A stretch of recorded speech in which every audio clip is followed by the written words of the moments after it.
District Director for Assemblymember Schultz. Before we begin this evening's town hall, a few quick reminders. This event is being live streamed on Facebook and the Assemblymembers website. The event is being recorded and will be available on Facebook and the Assemblymembers website at the conclusion of this event.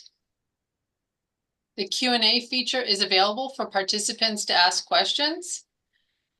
Team members will be sharing resources in the chat throughout the event. Now, with those items taken care of, allow me to hand it over to Assemblymember Nick Schultz. Well, thank you very much, Diane, and thank you to everyone who has joined and is still in the process of joining. It's a real pleasure to be with all of you as we just wrapped up our legislative year for 2025, although I can assure you the work has already started for 2026, much to the chagrin of my staff, who you're all going to have a chance to meet in just a moment. I just wanted to begin by saying thank you all for taking time out of your busy lives to tune in tonight for about an hour to hear a little bit about what we've been working on your behalf in our state capitol. We also have a special guest tonight who's going to dive deep into the state budget. I know a lot of you have reached out to me and to my staff asking about the state's fiscal health and what we have done to make investments in certain categories. Jason Sisney, who I will introduce in a little bit, is probably one of the most knowledgeable individuals in the state capitol that you could possibly hope to have, and he's with us tonight. So it should be a really fun program.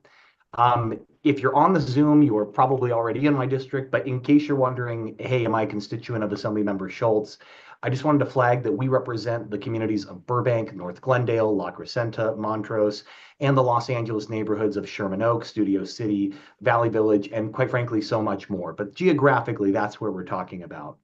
I also just wanted to mention a little bit about the program tonight. We're going to be talking about some of our legislative package, the bills that we worked on this year, their current status, and I'm happy to report that we have 10 bills that were either already signed by Governor Newsom or are currently pending on his desk. And we're also going to have a high-level review of H.R. 1. This is the congressional spending bill and how that will be impacting California. And before I do some staff introductions, I just want to say that I know an hour seems like a lot of time. Obviously, we'll cover a lot of ground, but we will not get to every question. We may not solve every problem. But I hope that you will view this as just one of many opportunities to continue the dialogue with myself and with our office. I will just mention that if we don't get to your question tonight, we also have a community coffee over in Studio City this Saturday, and I will be coming to a city council or school board meeting near you. So hopefully between one of these many stops, we'll get a chance to talk more in depth. But without further ado, I'd like to begin by introducing my Capitol staff so you all can meet the people that are working on your behalf every single day in our state capitol. I'd like my Chief of Staff, Allison, to go ahead first, and if the whole staff could introduce themselves, that'd be terrific. Hi, I'm Allison of Sherman. I serve as Chief of Staff. Tiffany?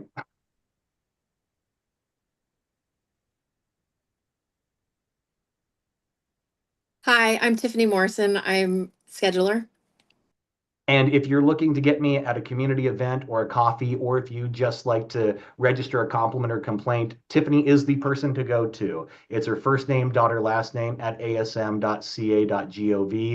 Any and all scheduling purposes, please go to Tiffany. Jim and then Sebastian, go ahead and introduce yourself, guys. Hi, I'm Jim Metropolis, and I'm the Assemblymember's Legislative Director. Thank you, Jim. Hi, everyone. I'm Sebastian Aguilar. I'm the Assemblymember's Legislative Assistant. Wonderful. And to Jim and Sebastian, thank you both for all your work this year, shepherding those 10 bills to the governor's desk. Couldn't have done it without you guys. And now we'll quickly turn to our district team. These are the folks that are working on your behalf every single day in the district office, whether you need help with DMV, the Employment Development Department, the Franchise Tax Board, or just have a question and don't know where to go. Diane, would you start with leading us off, and then we'll go in the following order. We'll do Amanda, Victor, and lastly, Alex.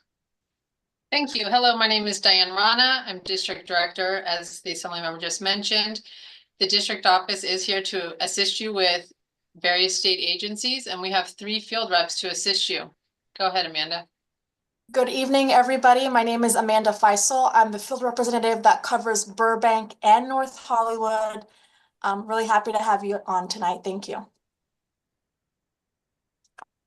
Hi, everyone. Victor Reyes with Assemblymember Schultz. I cover the areas of Sherman Oaks, Studio City, Toluca Lake, and Valley Village. Hello, everyone. Alex Avanesian. I'm a field representative for Assemblymember Schultz, covering North Glendale, Sunland, Tahunga, and the Shadow Hills area. Thanks for tuning in. Well, thank you, Alex, and a special nod to Alex for putting this entire program together tonight, although it's certainly a team effort. I know Alex has been busy preparing for the last few weeks for this, so thank you, sir. So everyone, we're going to get to your questions. We're actually ahead of schedule right now, so I'm going to talk quick, but we're going to try to get to as many questions as possible. If you'd all indulge me for the first maybe 5 to 10 minutes, I'd like to begin with a legislative overview, talking about some of the bills that we worked on and we supported this year. Then we'll go to Mr. Sisney for a budget discussion, and then I promise we will leave ample time for your questions. On a very high level, before we talk about not all, but some bills that I'd like to highlight, I would just like to talk about where we are in the legislative cycle. So I am elected to a 2-year term, and that is in fact the legislative session. It's a 2-year term. We are just completing the first year of that 2-year term. In general, and we're going to have this dropped into the link here in a few moments, a list of all of our legislation that we worked on this year. Generally speaking, a bill will hopefully have made it out of the Assembly and the Senate and be on its way to the governor's desk this year. In a couple instances, and we'll talk about 1 or 2 of those, we have what we call a 2-year bill. So one example we'll talk about later is a bill that passed out of the Assembly that we are voluntarily holding on the Senate floor to work with the administration to address their concerns. Those bills also have a chance to pass out of both chambers next year. And then, of course, there are a few bills that were lost along the way, and we can discuss those as well. Now, here's the important part for all of you. I'm going to talk about a lot of bills. Some of you may like some of the things we're working on. Some of you may not. This is the most important thing if you hear anything tonight. The governor has between today and October 13th to sign or veto any and all bills passed by the legislature. Later in the course of tonight's program, my staff is going to drop into the chat where you can directly contact the governor's office to voice your support or your opposition for any of the bills I'm going to talk about, or frankly, any of the bills that you're tracking. But all of these bills are now in the hands of Governor Gavin Newsom, and he can and should hear from you. So I hope that you'll consider taking 5 minutes to write him directly through his website and let him know your position on a piece of legislation that you care deeply about. And then we will be right back first week of January with new bills in mind, and we'll get right back to work with all of you. So without further ado, I'm not going to talk about all of our legislation, but there are a few that I wanted to highlight. The very first bill that I'll be talking about is Assembly Bill 43, the Scenic and Wild Rivers Act. This was the very first piece of legislation that I introduced on my very first day when I was sworn into office. The Scenic and Wild Rivers Act extends a prior piece of legislation that my predecessor, Laura Friedman, had introduced, and its concept is relatively simple. There are approximately 700 miles of riverbed lands in the state of California that enjoy federal protection, but there is no equivalent state level protection for these lands. The current administration and the Congress has been in discussions, and in fact, there have been several documented attempts in the Congress over the course of the last decade to lift federal protections on these lands. What AB 43 does is it empowers our Natural Resources Secretary to take immediate and swift action to ensure that if that should come to pass, we are able to put in place state-level protections so that we do not have toxic pollution or devastation to some of our most cherished riverbed lands in the state of California. That did pass on a bipartisan basis, is off to the governor's desk, and very hopeful that he will sign that one. The second bill that I would like to highlight is a bill that we co-authored, and I'd like to give a special nod to our Assembly member to the east, John Harabidian, who chairs the Armenian Legislative Caucus. I'm, of course, talking about AB 91, which is the MENA Inclusion Act. This is actually the second or perhaps even third attempt at getting this bill to the governor. This bill would, commencing on January 1st of 2027, require state and local agencies that collect demographic data related to ethnicity or ancestry to use separate collection categories and tabulations for major Middle Eastern or North African groups, including the Armenian community. The bill may sound relatively simple, and I would argue that it is, but it's important because I can tell you that when we are providing services as a state to our communities, it's important to understand who is getting connected to service and where we're falling short. And the best way to provide comprehensive and holistic services to every corner of our community is to understand who makes up our community.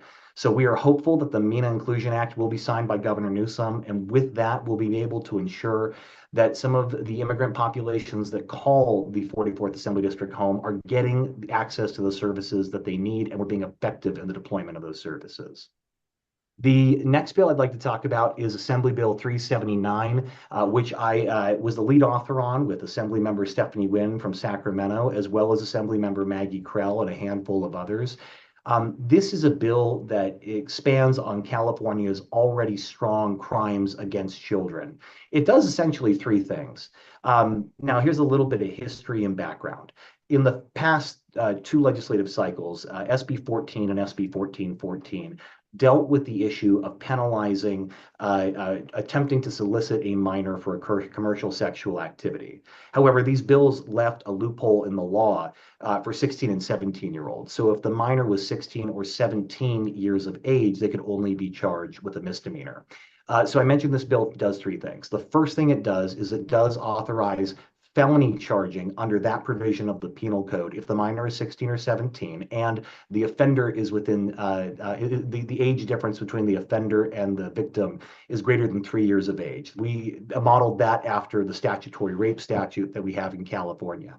I would also mention, just as a side note to this bill, that there are actually other provisions of the penal code that punish the same or similar conduct and have a straight felony charging model there. So this is a bit duplicative to a degree, but still another tool that law enforcement and prosecutors have to deter and combat human trafficking in our community and the sexual exploitation of children. As for the other two critical pieces that this bill does, these are really game changers in California. This is really the most significant step in combating human trafficking that we've had in probably over a decade.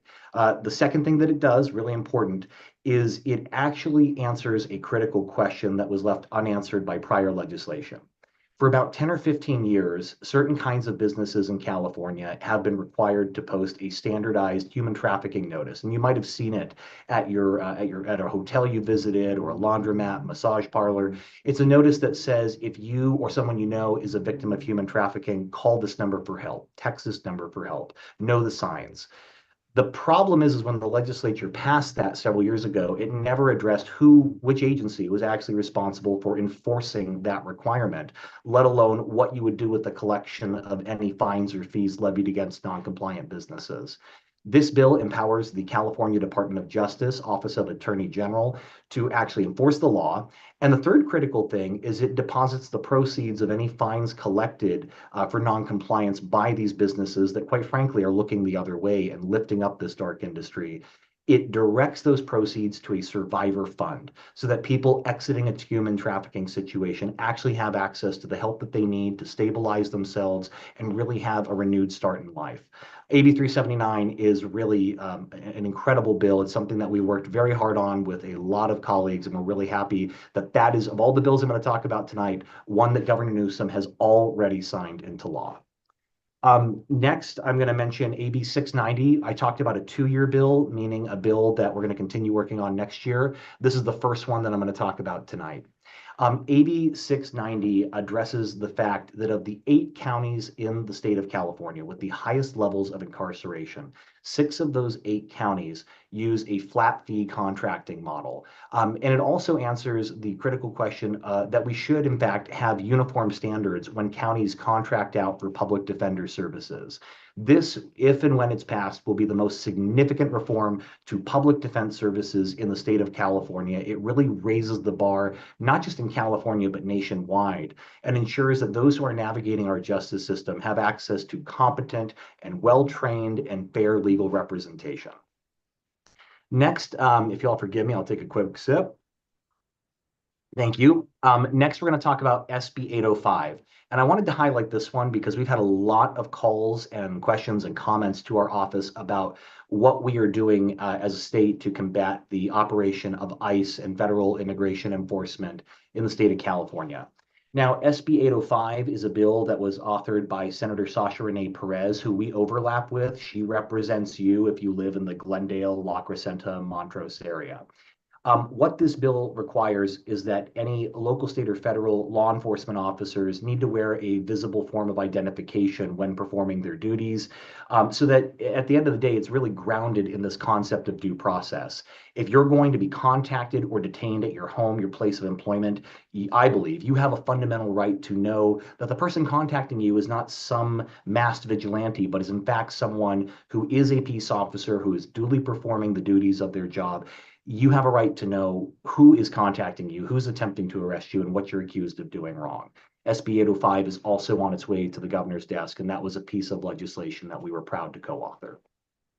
In terms of housing, I want to talk about a bill that got a little bit of noteworthy press today. It was described by some as probably one of the most under-noticed pieces of housing legislation to pass out of the legislature this year. And the really thing that I'd like to highlight for all of you is this wasn't a bill that was brought to us by a trade organization or a third-party group. This was a bill that came directly from my experience and my observations serving in local government on the Burbank City Council. I don't know about many of you, but I can count on probably one hand, well, I can count on two hands, the number of vacant or underutilized commercial properties that exist in our district. I'm thinking of the old IKEA, the old Kmart in Burbank. There was the site that was going to be the Home Depot up there in Sunland, Tahunga. I saw a news article today about Valley Plaza and the announcement from Councilmember Adrien Nazarian's office. My point is, we all know that there are parcels of land in our district that if we're going to add housing, they are perfect opportunity sites to add more housing. And yet we have not seen housing development there. Take, for example, the old IKEA location in Burbank. It has sat vacant for nearly a decade at this point. AB 1050 is part of the governor's fast track housing package, and it's a relatively simple concept.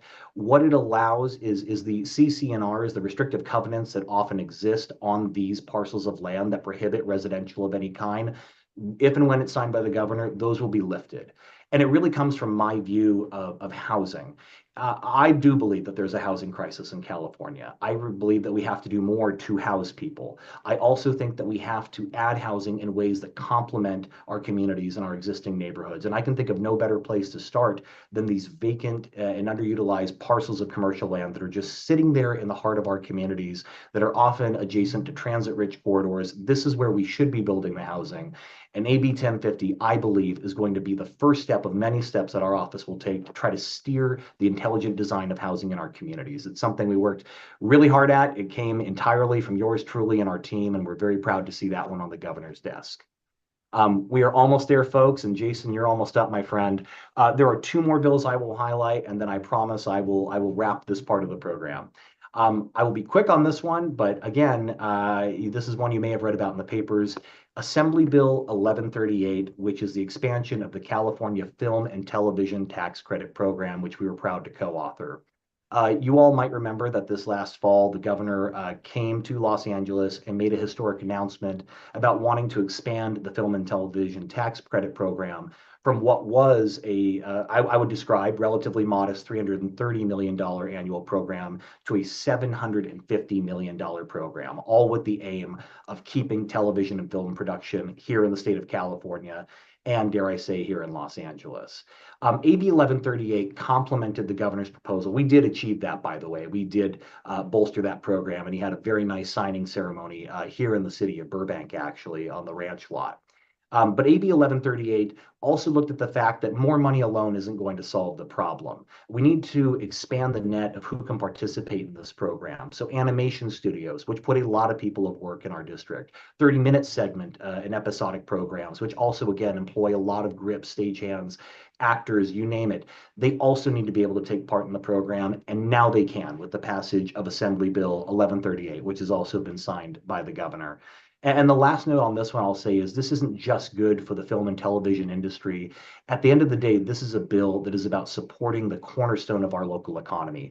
All of these productions happening in our backyard also support the mom and pop restaurants, dry cleaners, all those small businesses that really make our community special. We cannot allow television and film production to leave California. And I believe that AB 1138 is, again, the first of many steps that need to be taken, but a critical first step to keep production here. The very last bill I will talk about, and then we'll hand it over to Mr. Sisney, is the other 2-year bill I wanted to highlight. This is Assembly Bill 1229, which deals with adult reentry grant programs in the state of California. And I wanted to end with this one because I wanted to emphasize that I believe legislators more than ever need to be thoughtful and really look at the problems we're trying to solve and to tackle them in a multifaceted way. This is a bill that deals with public safety, housing, and homelessness. And if it sounds too good to be true, please let me explain. Now, when people are leaving state prison in California, and we have thousands of Californians exiting our prison system every single year, many choose to partake in a housing placement program, these reentry grant programs. If this was in person, I'd ask for a show of hands or I'd ask for some numbers, but I'll just tell you, it's a dismal 27% success rate, meaning that 27% of people exiting state prison that seek that housing assistance actually get housed and get placed. That means that the vast majority, nearly 3/4, in fact, of people exiting our state prisons that would otherwise participate in this program are unhoused in our community. They don't have stability, they don't have anywhere to go, and we all know what happens from lived experience. They reoffend, it's bad for them, they end up right back in the prison pipeline, and it leads to less safe communities. And with all due respect to the Bureau of State and County Corrections, which has been administering this program, 27% is a horribly failing grade by any metric. 1229 would move, it asks for no additional money or resources, but what it does do, other than I should say one-time resources to move it over to HCD, but that's what the bill would do, is it would move it to HCD, the state's housing experts, to ensure that we are actually having success with placing these folks with permanent and supportive housing so we know where they are, we're keeping our communities safe, and hopefully we're setting them up for more success in the long run. This bill has passed, again, on a bipartisan basis out of the Assembly, out of all the policy committees in the Senate, and we parked it there on the Senate floor because we want to work with HCD and the governor's office to alleviate any outstanding concerns, and we hope to have this voted and on the governor's desk sometime next year. So thank you all very much for sharing what I know is a lot of information. And again, if they haven't already, the team will be dropping a link to our legislative summary in the chat so you can read about this in much more detail on your own time. But with that, I'd like to move to the next segment of our program so we can get to your questions. Before we do, though, I would like to introduce Jason Sisney. And if you'll all indulge me for just a little bit of background on Jason. Jason is Assembly Speaker Robert Rivas's budget advisor, and he will be speaking tonight about the impacts of House Resolution 1, or HR 1 for short, on the state of California. For people who may not be aware, HR 1 is the sweeping federal legislation that was passed by the Congress and signed by President Trump earlier this year, and includes federal budget cuts to many programs and services that are essential for Californians. The budget bill shifts a greater financial burden to states by reducing federal funding for programs like Medicaid and SNAP. In a moment, Jason will go into the specific of those impacts that these cuts present to our communities. But first, Jason, I just want to thank you. You're a very busy guy. Thank you for joining us all this evening. And as a segue to you, as I hand the floor over to you, would you please share with us all a little bit about HR 1 and how it will impact California? Sure, thank you. And I posted in the chat a few links, including a couple of links specifically summarizing HR 1 impacts in California. I also put in my email because if we have questions that I can't answer here, and there are probably a lot of them, feel free to follow up and we'll do our best. So HR 1 is one of the most significant federal pieces of legislation in the last half century, and it will substantially change the relationship between the federal government and state and local governments throughout the country. And in general, it's going to reduce the role of the federal government in funding support, particularly for low-income individuals and especially for immigrants. So I'll sort of point out some of the key ways it'll do that. In terms of health care, it will have effects both on Medicaid, the Medi-Cal program in California, as well as Medicare. But in particular in Medicaid, it will take away billions of dollars of funding that benefits California and other states to support the Medicaid programs throughout the country that help low-income individuals. It will also require many individuals now in the Medicaid program to work, study, or complete community services, and to go through eligibility redeterminations more often. And the effect of that will be it is well established to reduce the number of people who are eligible for Medicaid. In California, currently there are about 15 million people, about a third of the population, that are on the state's Medi-Cal program. And many estimates are that that number will go down by 3 million or more. So millions of Californians likely will lose Medicaid coverage as a result of HR 1. HR 1 also will reduce federal support for the CalFresh program, what's called SNAP and used to be called food stamps.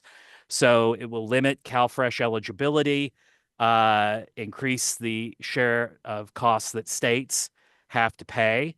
And in particular, it will also expand work requirements for able-bodied adults with dependents receiving food assistance and limit eligibility for non-citizens. In the higher education area, it will expand some forms of Pell Grants to students enrolled in certain workforce training programs, but it will also place new caps on annual and aggregate federal student loans for all borrowers except undergraduates. So many people will see effects on their student loan eligibility. In terms of taxes, it actually has a number of provisions that will benefit many Californians. So, for example, it will create several new temporary tax deductions at the federal level for seniors, for overtime pay, for tips, auto loan interest, and it will increase the state and local tax deduction that many Californians with mortgages will be able to benefit from again. And it includes a variety of tax benefits for businesses and people who are business owners. And another key area, the last that I'll highlight, in the area of clean energy and electrical vehicle credits, it phases out various renewable energy and electric vehicle related tax credits. And it also rescinds funding that was enacted under the Biden administration for various energy and natural resources programs under the Inflation Reduction Act. So in total, the best estimates are that HR 1, once fully implemented, many of its provisions don't take effect until 2027 or 2028. But the best estimates now are that it will reduce federal funding to Californians, businesses, governments, and individuals by $30 billion a year or more. That is a very large amount of money, and it will affect the lives, particularly of low-income Californians up and down the state. So that's a summary, and we can get into some questions. Well, thank you very much, Jason, for the overview there. We had a pair of questions that were submitted in advance, so I'd like to begin with those. And then everyone will pivot to more broad questions available to both me and Mr. Sisney. But Jason, the two questions, and I'll start with the first one, that were submitted in advance were as follows. First question is, how much is it going to cost California to maintain services in the face of federal funding cuts? So we won't know for some time, for several years, and it will depend a lot on federal regulations, which are just beginning to come out for the many, many changes in the program. But I think the best estimates are now around $30 billion a year, maybe less. It could be more, depending on how some of those federal regulations play out. And the reality is that California, the state government and local governments, will not be able to backfill most of those. The state and local governments will have some difficult choices over the next few years in sort of targeting where to provide relief. And in some cases, federal law will prevent us from providing relief. And so that will depend a lot on some of the regulations as well as future court decisions that occur. In particular, the structure of a lot of these changes will make it difficult for California to restore benefits for non-citizens and some groups of immigrants. But some of that will develop over time, and there'll be a lot of discussion about that. Thank you, Jason. And the second question that we had submitted in advance, which I do think piggybacks off of what you just said, when are we going to know all of the impacts and potential impacts of HR 1, and when will they go into effect? It's a great question, and most of them will go into effect in future years. There are some with regard to CalFresh, particularly for limiting eligibility for non-citizens that are going to start this year. And if you look in what I put in the chat, the first link, the LAO, our Legislative Analyst's Office summary of HR1 impact, it has beginning on page 2 or 3, a listing of when do the impacts occur. So some of them start now, but a lot of them take effect in 2027 and 2028. And so that's why next year, the governor and the legislature are going to be discussing how to react to some of these changes, including the deficits that are going to be created in the state budget as a result of them. And those are going to be some very difficult conversations for you and your colleagues and throughout the country. In states throughout the country, they'll be debating the same thing next year. And Jason, before we hand it over to Diane for our general Q&A, one more question, unscripted as it might be, but from me, because I think there's a lot of folks listening in who'd like to better understand the process, just on a very high level. Could you give us an overview of the state's budgeting process? When are these critical decisions made? And is there a way for people that are listening in, like, what's the best way for them to voice their opinion about, this is a critical program we should not cut versus maybe this one's less effective? Like, how can they participate? So for the most part, the state's budget process occurs between January and June of each year. In January, on January 10th, for example, precisely, the governor will present an initial proposal to balance the budget for the upcoming fiscal year that begins July 1st. That proposal will be discussed in the legislature, in committees, and in public for the next 6 months. The governor revises that budget in May based on the tax collections that come in April, and then the legislature and the governor have to pass a final version of the budget for the next fiscal year in June. So between January and June, that's a time to pay attention to what the governor's proposing, to what you and your colleagues are talking about, and every Californian has an opportunity to write or call the governor, their assembly members and senators to talk about that, and also to let their federal representatives know how these federal changes are affecting them too. Well, thank you very much, Jason. And as I hand it over to Diane for the next segment of our program, I just want to note to everyone that we have a really tremendous chair of our budget committee in the Assembly side, Jesse Gabriel, who is my neighbor to the west. So for those of you who have friends and family in the Encino and Tarzana area and beyond, he represents that area. I also have the pleasure of serving with him on the budget committee, and more specifically on Budget Sub 6, which deals with public safety, funding for California Department of Corrections and pretty much anything else related to public safety. So please do reach out to me if you have a question or a thought about the state's budget, especially if it's in the public safety realm, but even more broadly, I do have the pleasure of serving on that committee and getting to hear a lot of these presentations and weigh in on the budget. With that, Diane, we'll hand it over to you to get to some Q&A. Thank you. There has been an outpouring of questions from guests who RSVP'd in advance and live during this event. The Assembly member plans to answer as many questions as he can with our time together today. If we don't get to your question, please feel free to contact the district office to follow up. So with that, our first question today is, how did you vote on SB 79? How would this bill affect housing density, transit-oriented development, neighborhood character, and wildfire safety in the district? It's a phenomenal question. So thank you. And I know that some of these questions might have been grouped together. I know probably many of you asked about 79. So thank you for that. Before I directly answer, I did want to just highlight that in the chat right now, I believe Amanda just dropped a link to the Contact Me feature of our webpage. If you have a question that did not get answered tonight, we're going to download the Q&A so we can capture all those questions and we can follow up. But if you'd like, you're also welcome to use that Contact Me feature to resubmit the question there, and we'll be happy to get to your question and get you an answer here in the coming days.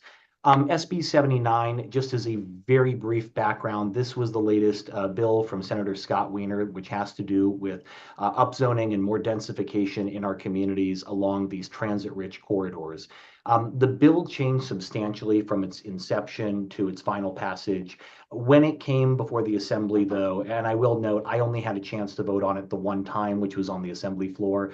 I did not vote for SB 79. I did not register a vote on that one, and I wanted the chance to just briefly explain why I intentionally made that decision not to vote no or yes on the bill.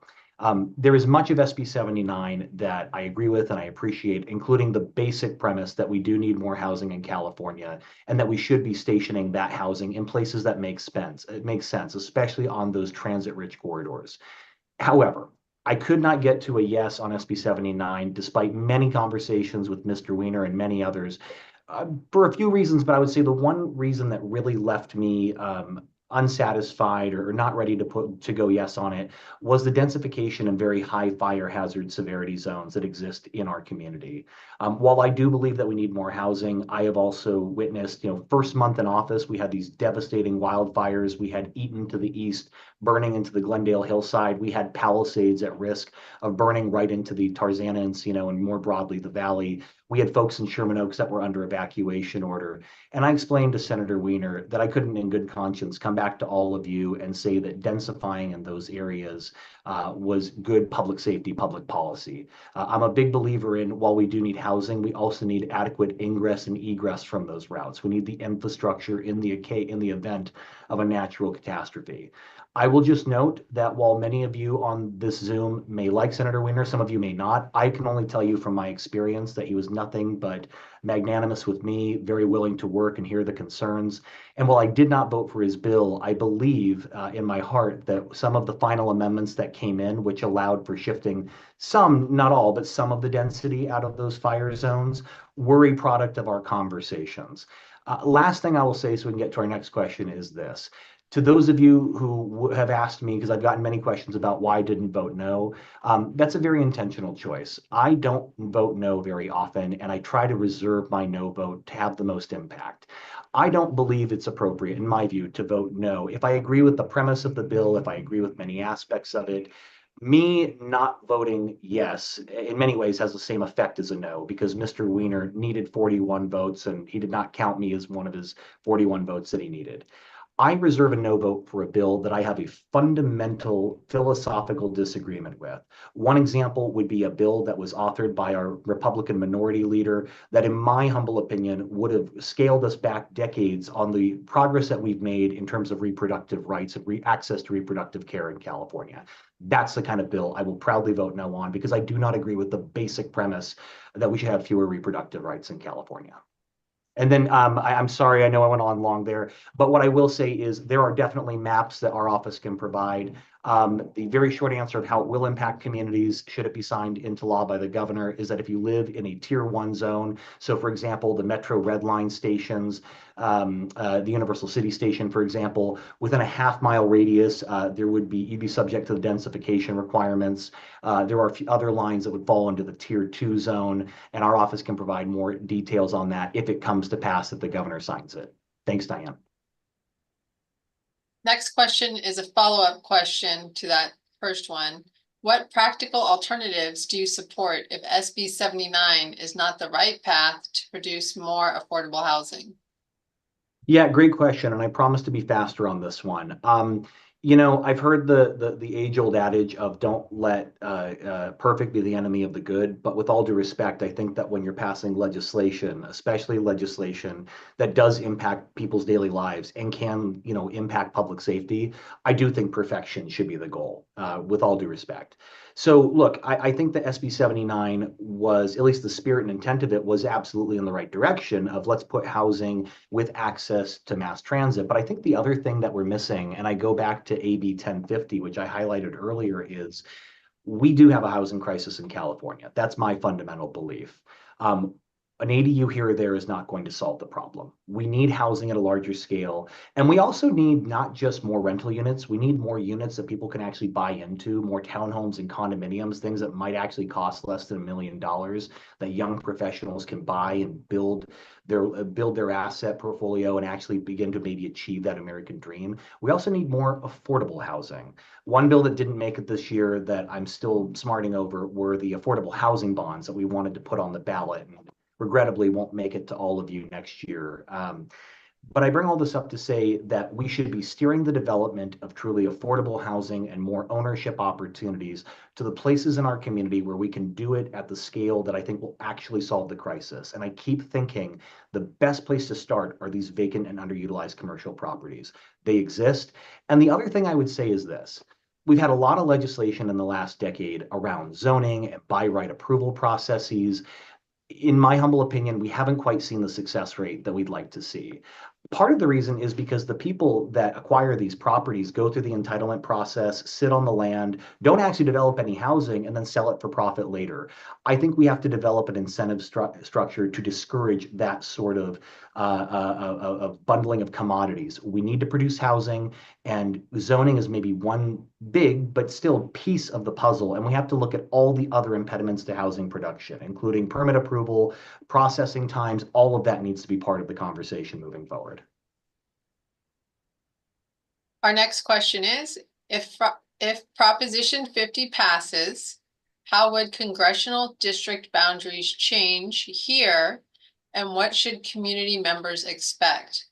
Also, what steps is California taking to defend democracy and election integrity, and how can residents engage in those efforts?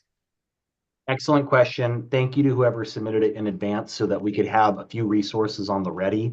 What I will say very quickly out the gate is that because I'm speaking to you in my state capacity tonight as your assembly member, I am not going to tell you how you should vote on Prop 50. That would not be appropriate. What I will tell you, however, is that I did vote for Prop 50. I'll explain my vote. I voted to put Prop 50 on the ballot because I think what is happening in Texas should concern us all. And I don't believe that the answer should be decided necessarily by the governor and the 120 legislators in the state capitol. The maps that will soon be dropping into your chat, which are available on the Secretary of State's website, so you can look in detail at all the proposed changes to district boundaries. What I would simply say is this. To the best of my knowledge, never in the course of California history, let alone the history of the United States, have the people ever been given the opportunity to exercise an up or down vote on a map. I can't tell you whether these maps are perfect. I can't tell you how to vote, but what I can tell you is that you have the right to decide. Not legislators, not commissioners in a smoke-filled room. You have the opportunity to register your opinion of whether or not you think this is a route that we should take. The link that is in the chat will go over in detail the arguments in favor and against and the proposed maps.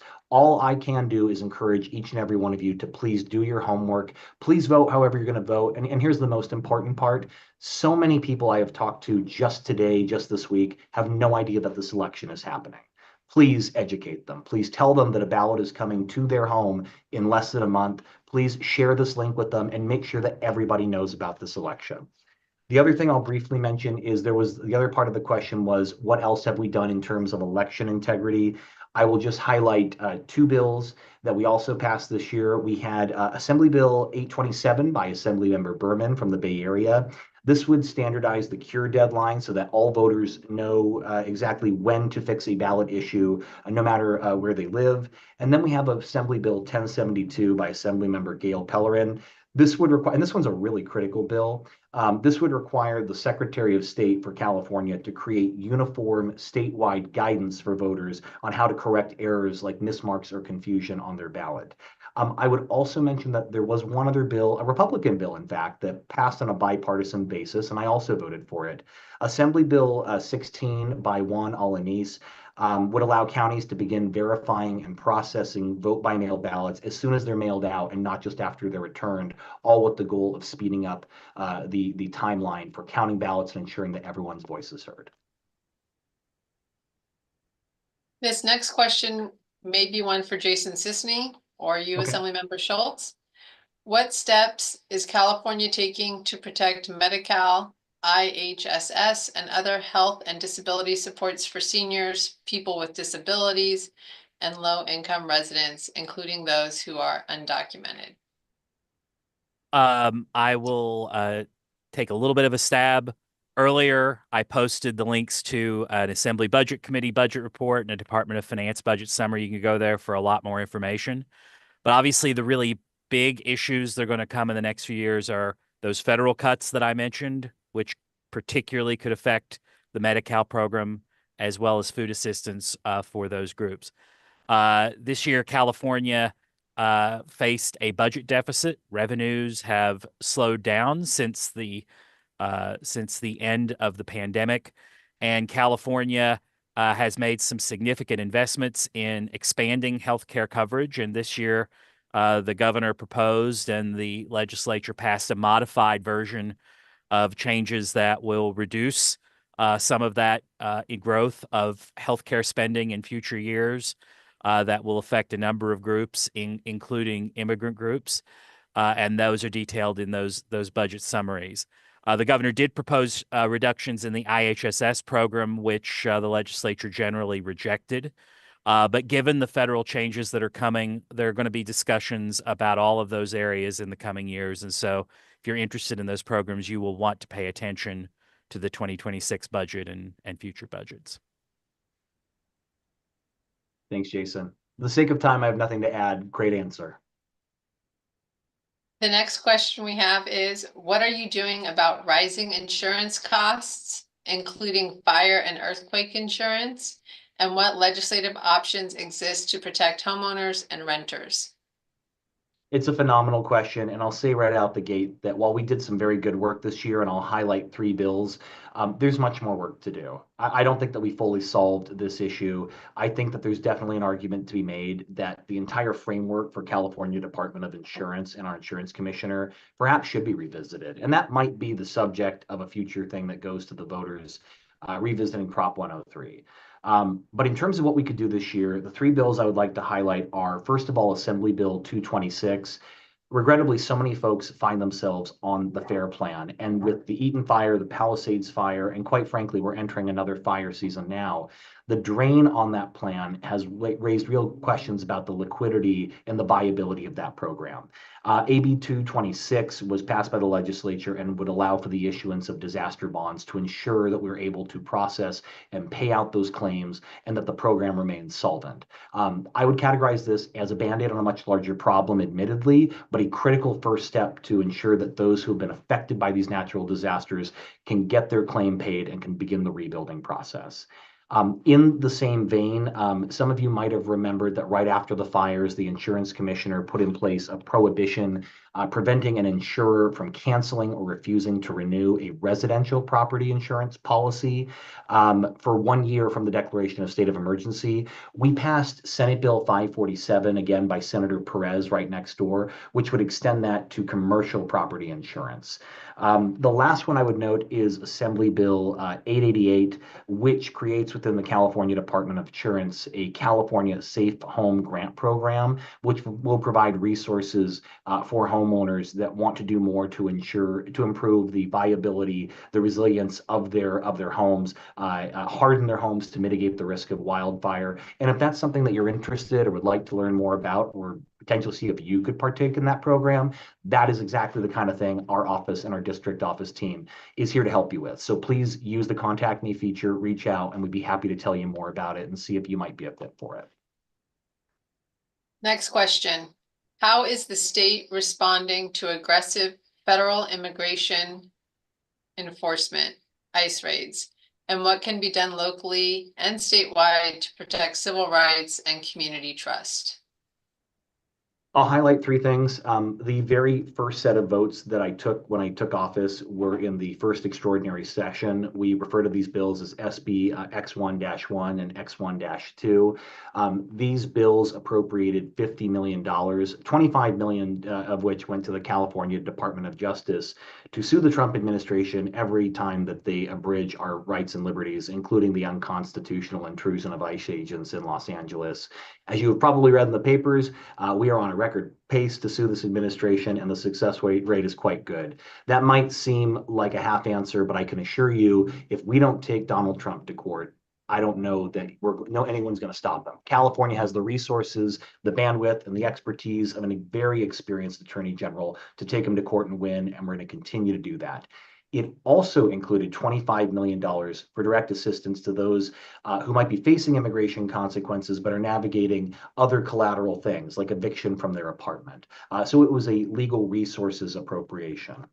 Additionally, we also had some policy bills. I mentioned one earlier, which was Senate Bill 805.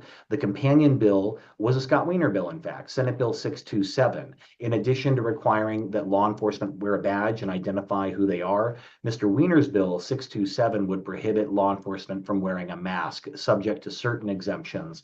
And again, that comes from the understanding that if you're being contacted by someone claiming to be law enforcement, I believe that sunshine cleans everything.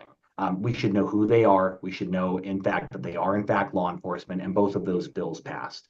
The last thing, and to wrap it all together, our office has done, and many offices have done Know Your Rights seminars. We have Know Your Rights cards in multiple languages right here at the office. The best thing that all of you can do is make sure that you know your rights, that you educate others about your rights. And if you need materials to hand out, including those nifty and very handy red cards, we have those and we can provide them to you. And we're happy to come out. We've done programming with Churla and others. We are more than happy to come out and do any educational trainings that we can. Next question. What actions are being taken to address local public safety concerns, such as rising home robberies, staffing for local police?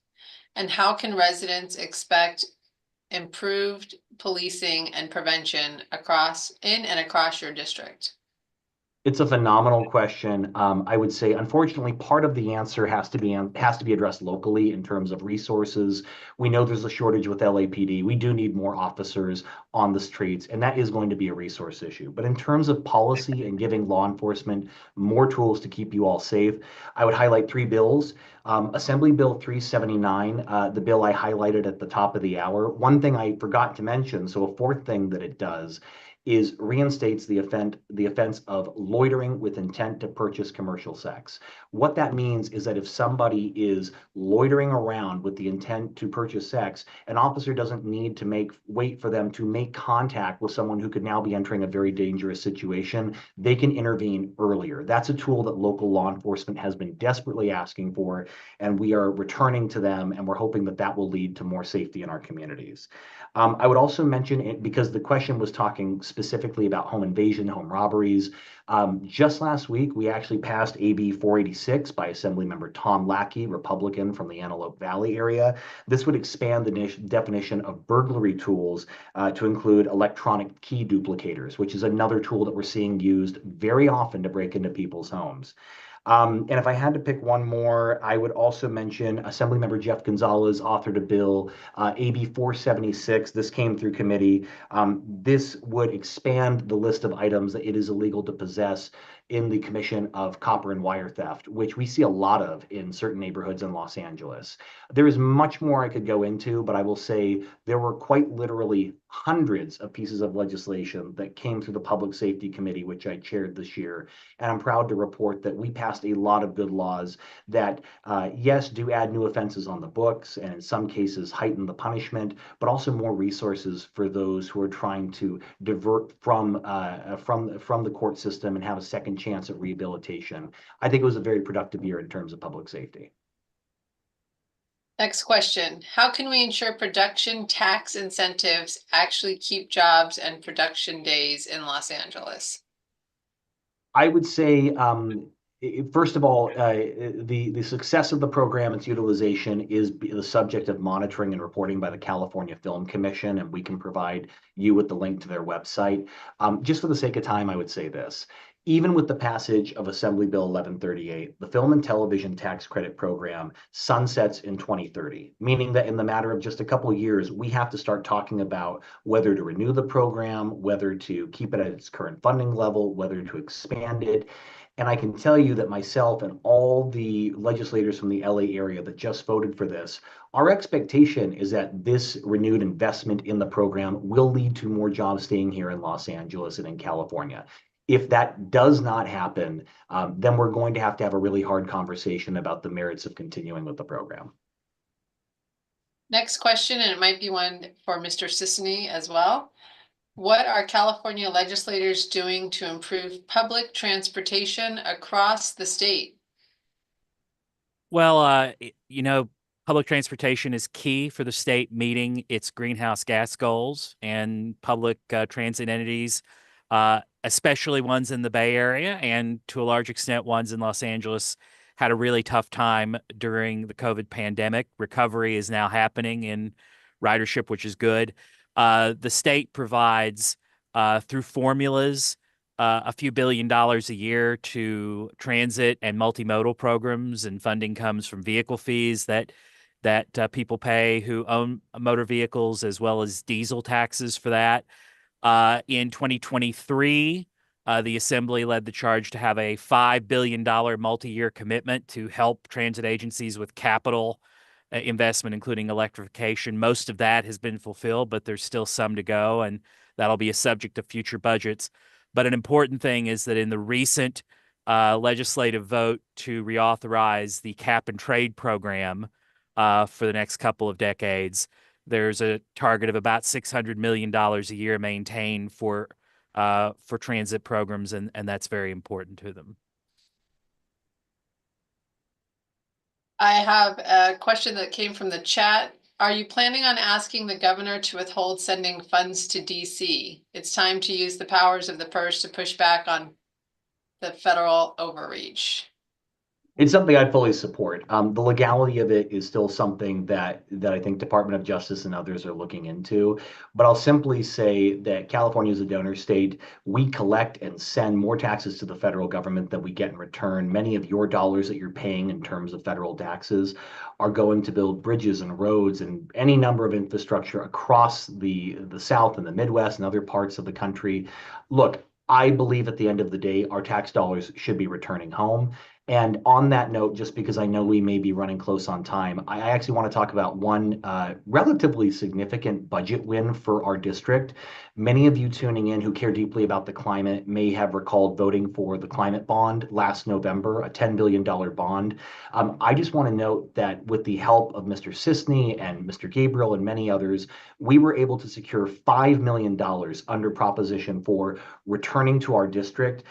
It's a really tremendous program. That money is going to be going to the Discovery Cube Los Angeles for their fire prevention training ground, which will be not only an educational resource in our community for home hardening and how to prevent the risk of wildfire, it also will include youth fire academies and workforce development programs to inspire the next generation of fire prevention professionals. That is in a really tough year with limited resources, a really great win to our district, and we're proud to be able to announce that we were able to secure those funds, and we'll be bringing it back home.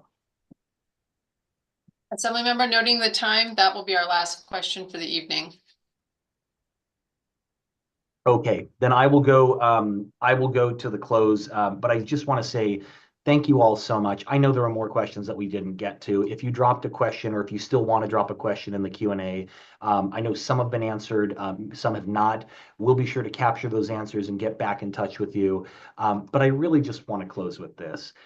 It is an honor and a privilege to represent each and every one of you. And I understand that I am not going to vote or take a position that you agree with 100% of the time. Speaking as a voter myself, I can't think of any elected official that I agree with on 100% of every issues. But if there's anything I leave you with, it's this. I pour my heart and soul into this job, as does my staff, because I care. Because this is my home, because I have 2 kids at home and I want them to grow up in a great world. I hope to get it right more often than I'm not. When I don't, please reach out and let me know that you think I got it wrong. When you think we did something good, we'd love to hear that too. But more than anything, I really want to emphasize that I approach this work as public service. The job is to serve all of you, to do the very best that I can for as many of you as possible.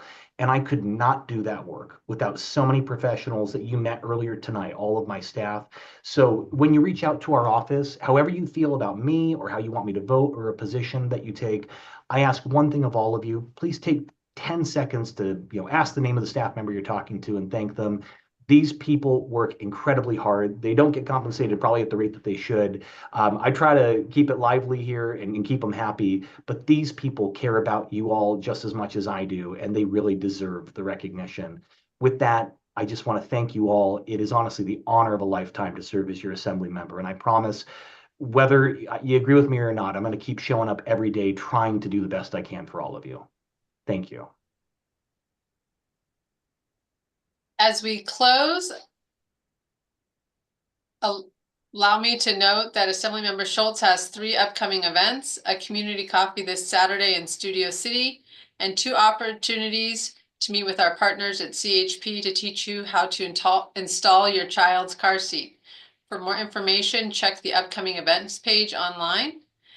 To contact the district office for assistance with a state agency, please use the link provided in the chat or call the district office at 818-558-3043. Thank you for attending the end of session town hall.